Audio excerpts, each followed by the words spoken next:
This is the largest room in the settlement, which Deveau therefore identified as an assembly hall.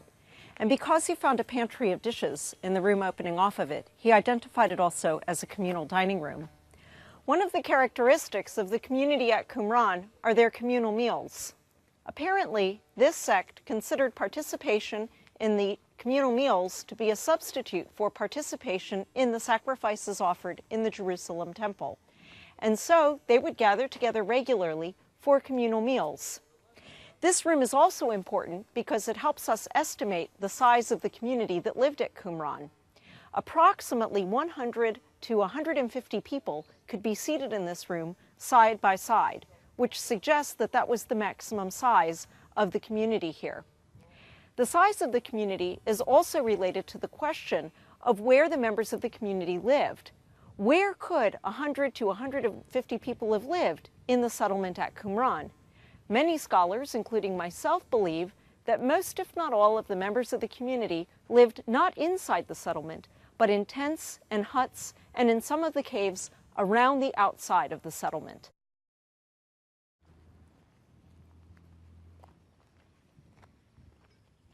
Located on the plateau to the east of the settlement is a large cemetery that contains approximately 1,100 graves. Deveau excavated 43 of the graves in the cemetery. It's a cemetery that's somewhat different from other cemeteries we're familiar with in this area in the time of Qumrán. The graves consist of trench graves dug into the ground, similar to the way that we bury our dead today. That is, a large trench, like the one immediately at my feet, was dug into the ground. The body of the deceased was wrapped in a shroud, maybe placed in a wooden coffin, and then was laid at the base of the trench. And then the trench was filled back in with dirt, and then a pile of stones was put over the top of the trench. And here you can see at my other side a pile of stones that indicates an unexcavated grave. Well, why is this peculiar? Although it's similar to the way we bury our dead today, many Jews in Judea in this period buried their dead in caves that were cut into bedrock, caves that were used by families over the course of several generations. Here at Qumrán, we find instead that members were buried individually. Furthermore, in the main part of the cemetery, which is where we're standing, all of the graves are oriented in the same direction. They're lined up in neat rows with the bodies buried so that the feet were facing north and the head was facing south. And even more peculiar is the fact that of the graves that Deveau excavated, nearly all of them belonged to adult men. Only 3 were not adult men. Those were adult women, and there were no children at all, suggesting that the community at Qumrán was not a normal community consisting of families, but instead a community that consisted either entirely or almost entirely of adult men.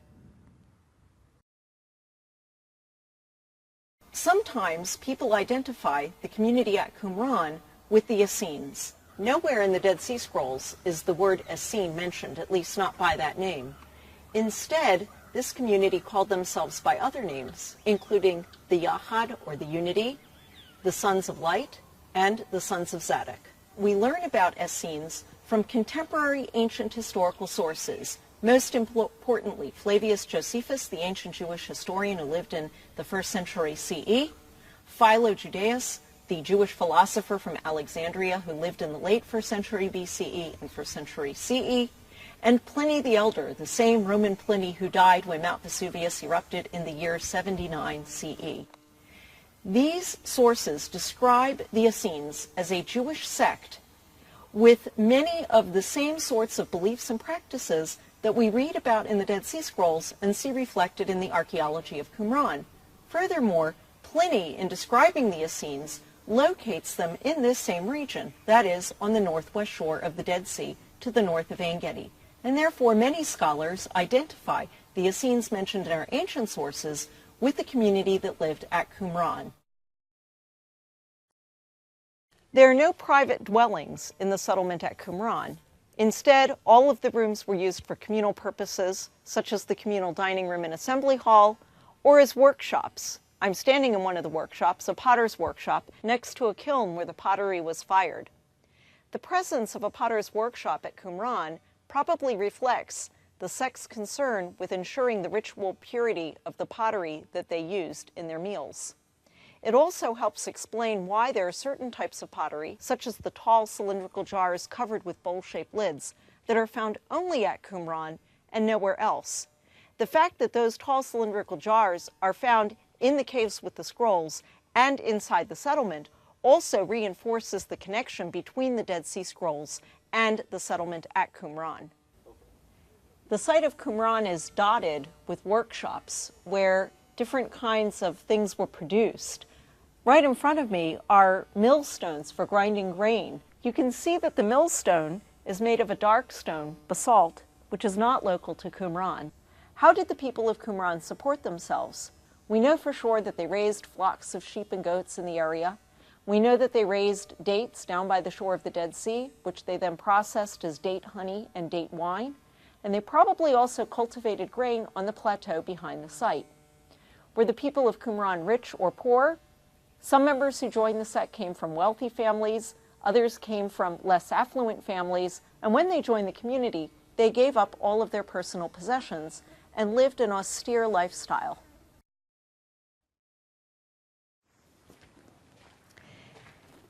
This is a pantry, a room which opens onto the communal dining room and assembly hall. DeVoe identified this room as a pantry because in it he found a store of over 1,000 pottery dishes. The pottery dishes were found lying stacked on the floor but broken.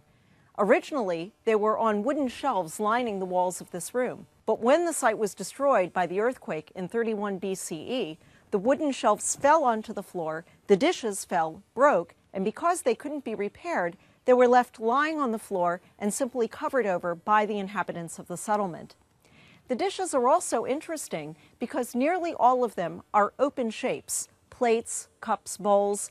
That is, the kind of dishes that we dine off of, that you set your table with.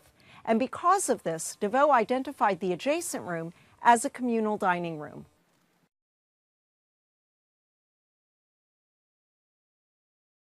In this room, DeVoe found a cesspit dug into the floor, filled with layers of dirty, smelly soil, which he identified as a toilet. The toilet is located in a room that was originally enclosed, roofed over, and had one door opening onto the mikveh, or the ritual bath, with the earthquake crack running through it. This toilet matches closely the description of toilets in the temple scroll, a pit dug into the floor of an enclosed room. From the temple scroll, from the archaeology of Qumrán, and from Josephus's description of the Essenes, we learn that this sect had an unusual concern with toilet privacy and modesty, a concern that was not shared by anyone else in that period, and that unlike all other Jews, they considered defecation to be a ritually polluting activity. Not surprising then that the only doorway in this room opens onto the adjacent ritual bath. We're standing on the second-story level of a watchtower that guarded the northern entrance into the settlement at Qumrán. Qumrán sits on a marl terrace at the northwest end of the Dead Sea. The road from Jerusalem to Jericho is just to the north of us. And in antiquity, it would have been approximately a half-a-day ride by mule from Jerusalem down to Qumrán. Below us, we can see the settlement at Qumrán on the terrace overlooking the Dead Sea. Today, the border between Israel and Jordan runs down the middle of the Dead Sea. The mountains, therefore, that we see on the other side of the Dead Sea are in Jordan today.